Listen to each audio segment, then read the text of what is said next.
Intentaria suggerir que foren poquets breus.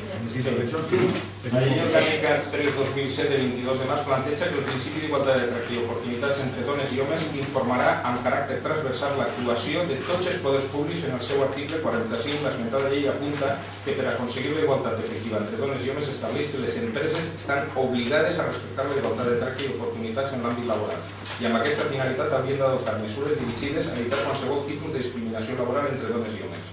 Mesures que haurien de negociar i, si escau, acordar amb els representants legals dels treballadors i treballadores en la forma que es determina en la legislació laboral.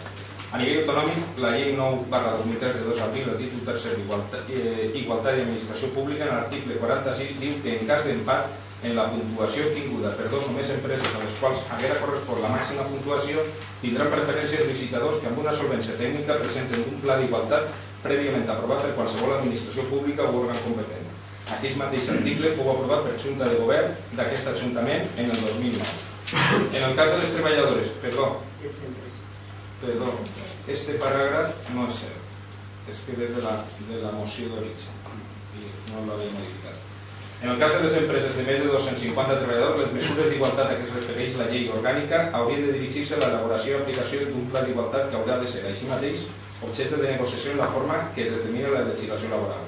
Sense perjudici de l'enunciat anteriorment, les empreses haurien d'elaborar i aplicar un pla d'igualtat quan així s'establisca en el conveni col·lectiu que siga aplicable. Això sí que es redacta per explicacions d'Ajuntament. I en els termes previstos en el mateix. És per això que l'Ajuntament de Picanya acorda que als plecs de condicions tècniques i administratives que determinen les condicions de les contractacions efectuades per l'Ajuntament de Picanya amb empreses de més de 250 treballadors i treballadores, aquestes estiguen obligades a respectar la igualtat de tracte i oportunitats en l'àmbit laboral mitjançant la presentació d'un pla d'igualtat aprovat prèviament a la licitació.